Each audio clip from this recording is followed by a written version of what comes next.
मांगत तुलसीदास कर जोरे, बसहु राम सिय मानस मोरे।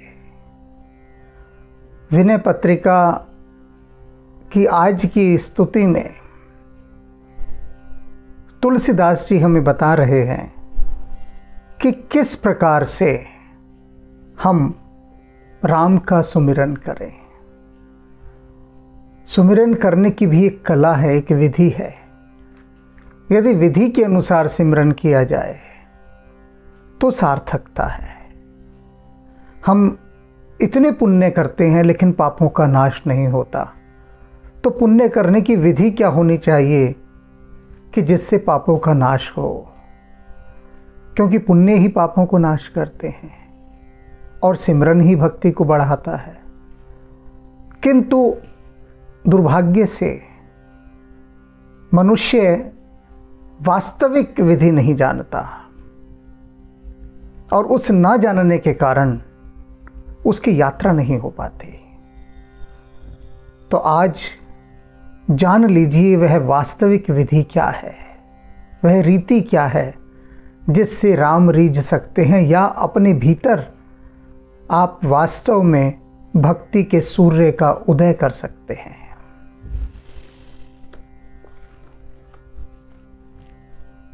सुमिर स्नेह सहित सीतापति। अपने मन से तुलसीदास जी कह रहे हैं कि मेरे मन ध्यान से सुन। वे श्री जानकी वल्लभ प्रभु श्री राम, उनका तू सुमिरन करता है या करना चाहता है, तो मेरी एक बात ध्यान रख ले, मात्र एक बात। क्या? स्नेह सहित सुमिरत। उनका जो सुमिरन करना प्रेम के साथ कर, प्रेम के साथ। आपने सुना होगा जयकारे जब लगते हैं, प्रीत नाल बोलो जी, कहते हैं ना, प्रीत नाल बोलो, प्रेम के साथ बोलो, प्यार से बोलो, जय माता दी, कहते हैं ना हर जगह। तो वही तुलसीदास जी सबसे पहले कह रहे हैं कि अपने मन से कि मन सुन, राम का सुमिरन तो कर रहा है लेकिन प्रेम के साथ कर, प्रीति के साथ। यूं ही ना कर रूखा सूखा मशीन की तरह। उसमें अपने हृदय को भी जोड़ ले, खुद भी जुड़ जा, तब बात बनेगी। एक उदाहरण के द्वारा समझाता हूं। मेरे एक जिज्ञासु विद्यार्थी का विवाह हुआ। उसने कहा कि गुरुदेव आप घर पधारिए और मेरी पत्नी बहुत अच्छा भोजन बनाती है, बहुत स्वादिष्ट। तो मैंने कहा ठीक है, अवश्य आएंगे। फिर गए एक दिन उसके घर और उसकी पत्नी ने भोजन परोसा, बहुत स्वादिष्ट, सुंदर।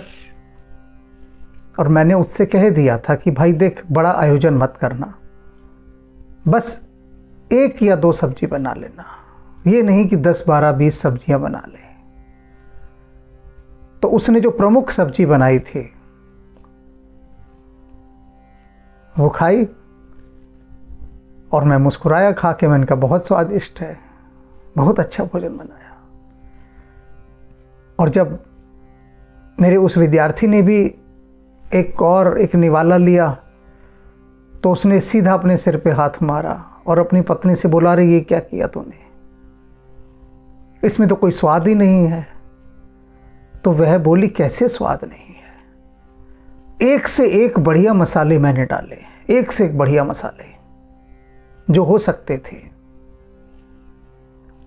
और कुछ मसाले तो ऐसे थे कि जिनके लिए कोई ये कह नहीं सकता कि ये डालें और उसके बाद सब्जी स्वादिष्ट ना बने। एक से एक बढ़िया मसाला बनाया और आप कैसे कह रहे हैं कि ये स्वादिष्ट नहीं है? उसने कहा अच्छा तू खुद खा के देख।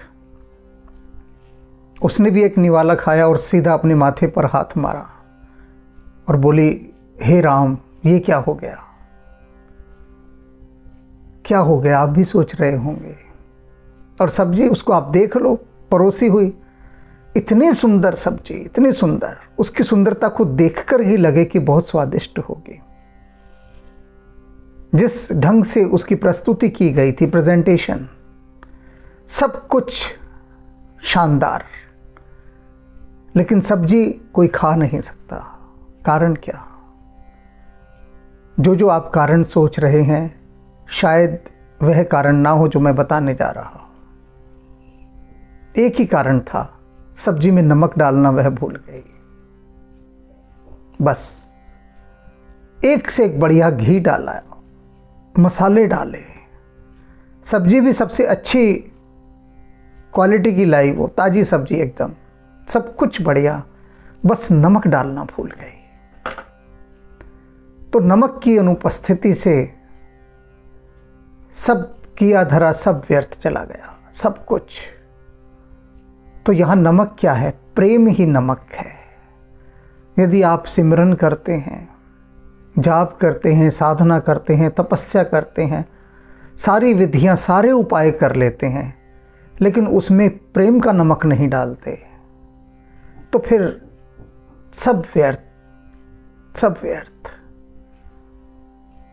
तो तुलसीदास जी कह रहे हैं, बहुत प्रेम से अपने मन को समझा रहे हैं कि तू सुमिरन तो करता है राम का, लेकिन प्रेम के साथ तो कर, कम से कम प्रेम के साथ। सुबह सुबह उठकर लोग दफ्तर जाना है, दुकान जाना है, और मार हजार धंधे हैं दुनिया के जो करने हैं, उनसे पहले लोग भगवान की पूजा करके जाते हैं। किसी को देखो तो हनुमान चालीसा को शताब्दी रेल से भी तेज या बुलेट ट्रेन से भी ज़्यादा तेज हनुमान चालीसा को फटाफट, एक जैसे कोई आदमी फटाफट पानी पी जाए बिना सांस लिए, ऐसे ही बिना सांस लिए फर्राटेदार हनुमान चालीसा करे, निपटाया काम हनुमान जी का, चलो रास्ते। ऐसे ही इत्यादि। किसी को गायत्री मंत्र पढ़ना है तो गायत्री मंत्र ऐसे पढ़ रहे हैं, ऐसे फास्ट फॉरवर्ड ढंग से, कि अच्छे से अच्छा ना समझ पाए कि भैया जो गायत्री मंत्र इसने पढ़ा ये संस्कृत में था या फारसी में था, भाषा ही नहीं समझ में आती, इतनी तेज। तो प्रेम नहीं जुड़ा, बिना प्रेम के कुछ नहीं होगा। तुलसीदास जी स्पष्ट कर रहे हैं, सुमिर सने सहित सीतापति, राम चरण तज नाहिन आन गति। राम के चरणों के अतिरिक्त तेरी कहीं और कोई गति नहीं है, गति नहीं है, याद रखना। ये कह रहे हैं गति तो यहीं होगी, सारी गतियां यहीं प्राप्त होती हैं। इसलिए सिर्फ उन्हीं के चरणों को तू ग्रहण कर, वहीं पर अपना चित्त लगा राम के चरण में, क्योंकि राम ही तेरा बेड़ा पार लगा सकते हैं। और कब लगेगा? जब तू प्रेम के साथ उनका सुमिरन करेगा, बिना प्रेम के नहीं। प्रेम बिठाना पड़ता है, ऐसे नहीं बैठता। आपने देखा है ना, जो शास्त्रीय गायक होते हैं उनके कार्यक्रम देखो तो पहले बैठते हैं, अपना तबला ठोकेंगे 10 बार 10 बार। जो सितार वाला है वो अपने सितार के तार कसेगा अनेक बार। इसी तरह से जिसका जो उपकरण है, वाद्य यंत्र का, म्यूजिकल इंस्ट्रूमेंट जो भी है, उसको वो कसते हैं, एकदम ही नहीं शुरू हो जाते, बैठाते हैं उसको, साज को पहले तो बिठाना पड़ता है, फिर संगीत आता है। ऐसे ही पहले प्रेम को बिठाना पड़ता है। जब बैठ जाता है प्रेम, तब संगीत झरता है।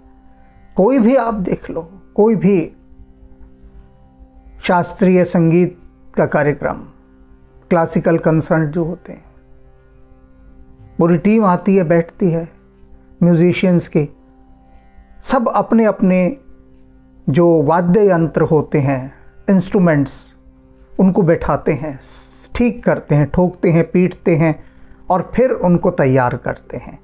तो ऐसे ही अपने मन को पहले ठोकना पीटना है, ठीक से बिठाना है, जिससे कि वो ढंग से बैठकर सुमिर सके राम को प्रेम के साथ।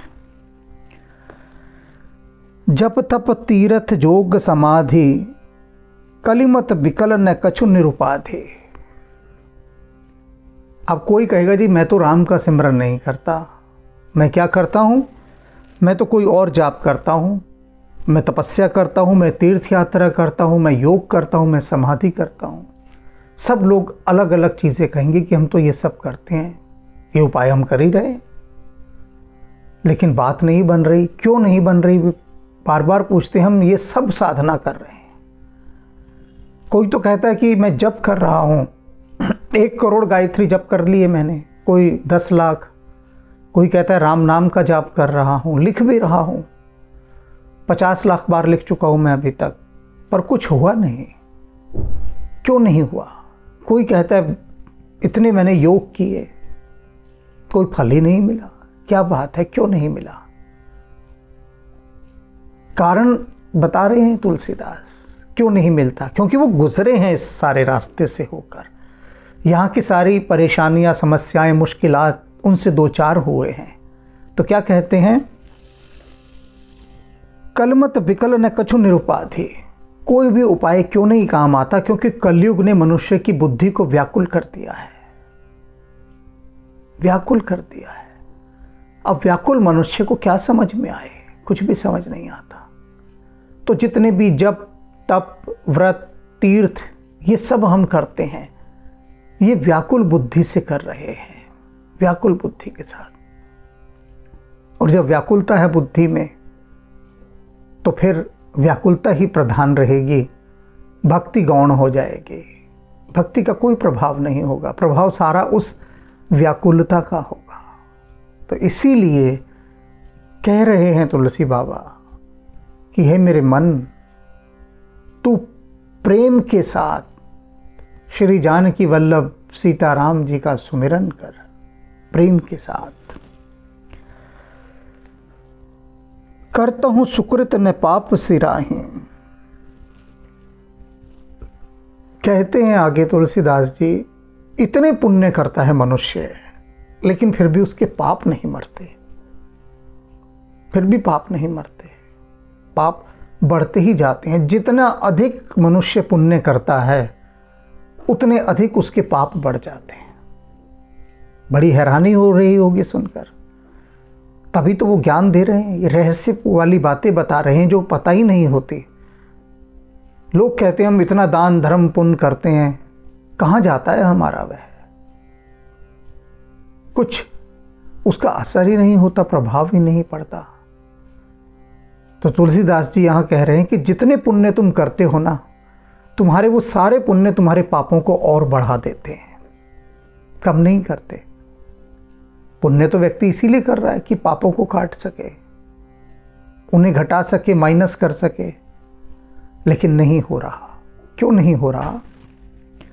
रक्त बीज जिमि बाढ़त जाए, कि जो पाप हैं वो मनुष्य के, वो रक्त बीज के समान बढ़ते जा रहे हैं। अब रक्त बीज क्या है ये भी जान लीजिए।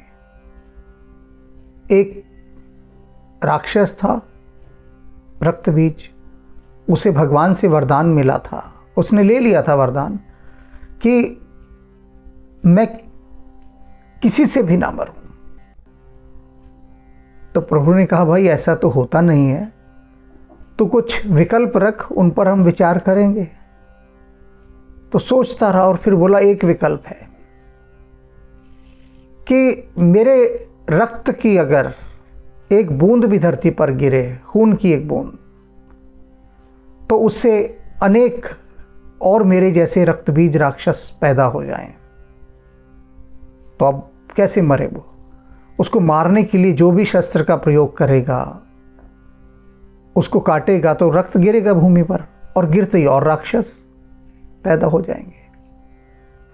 तो उसने ये मांग लिया कि भूमि पर जैसे ही मेरे रक्त की बूंद गिरे, तत्काल उससे और राक्षस पैदा हो जाएं।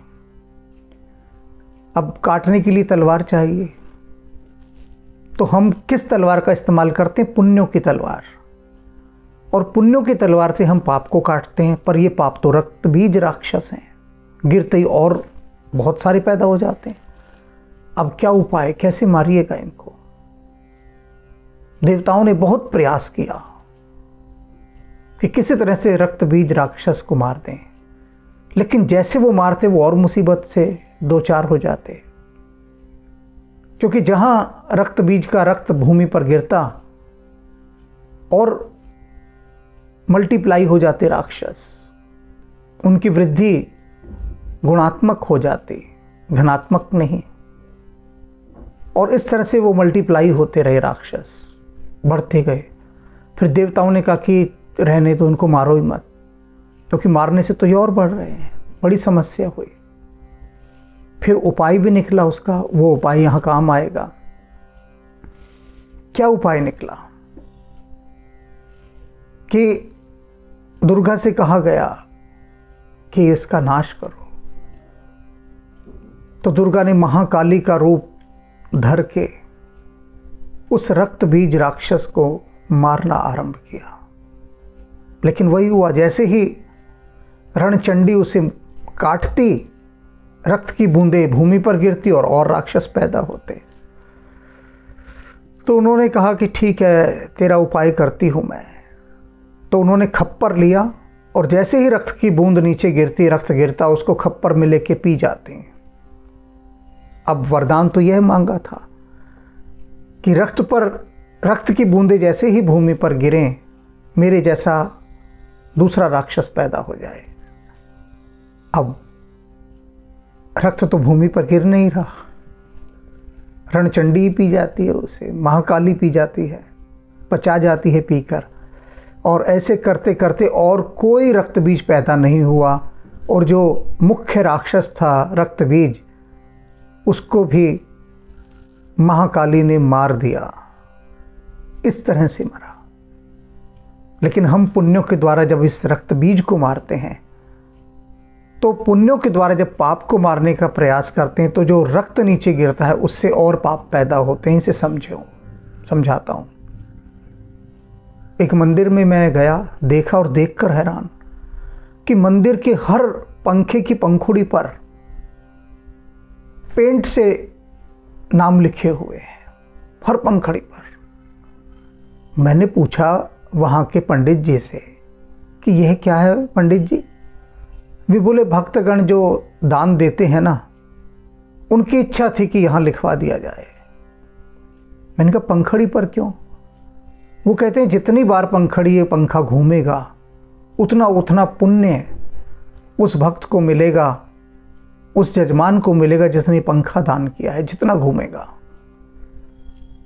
मैंने कहा पंडित जी, जितना पंखा ये घूमेगा ना, उतना पाप उसकी झोली में जाके गिरेगा, क्योंकि उसने नाम लिखवाते ही यह सिद्ध कर दिया कि वह प्रेम के वशीभूत होकर दान नहीं कर रहा है, पुण्य कमाने के लिए दान कर रहा है।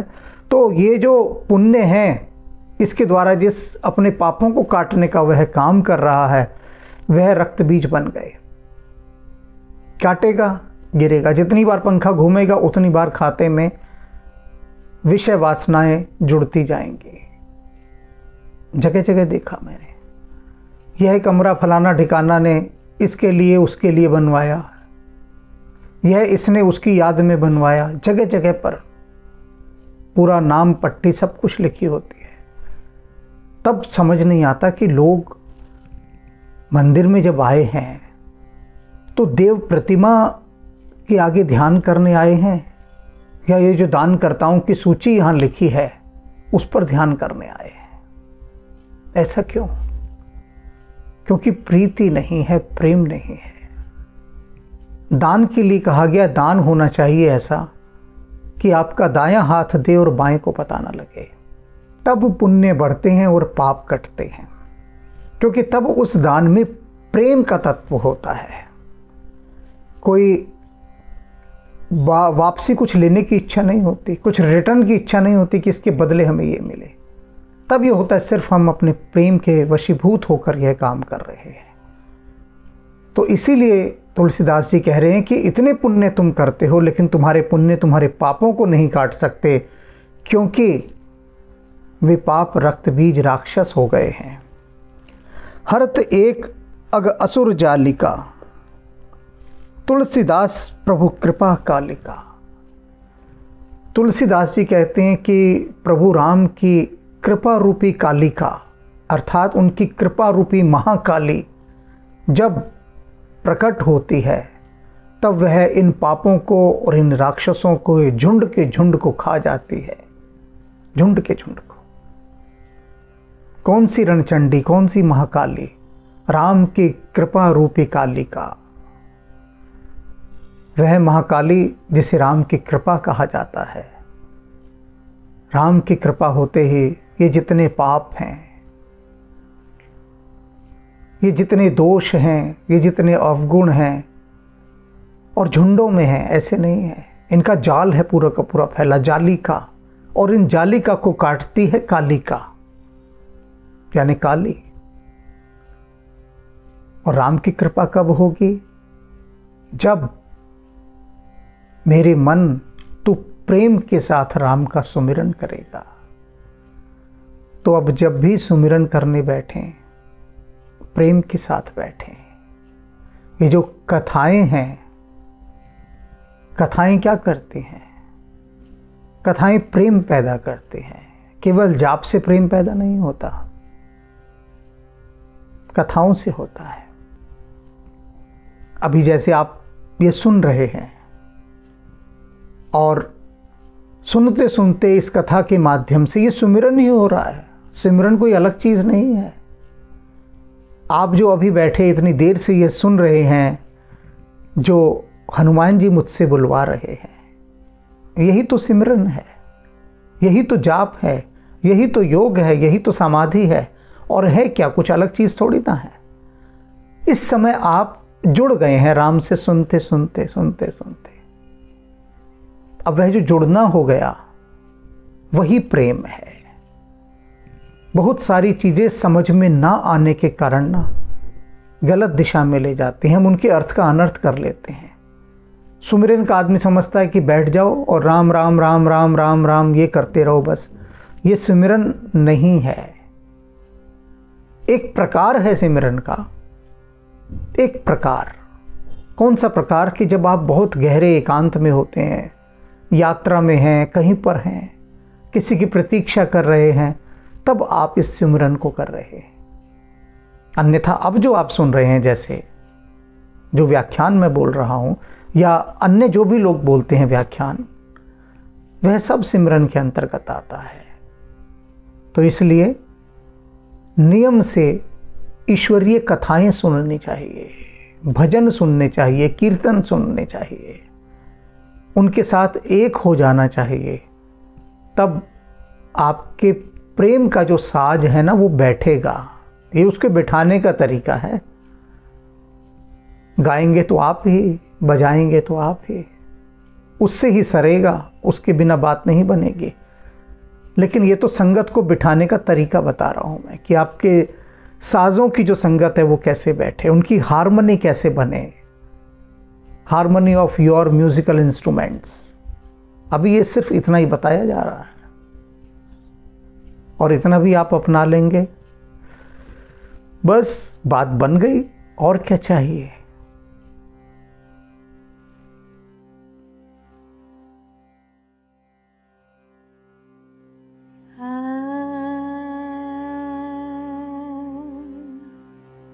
शिवो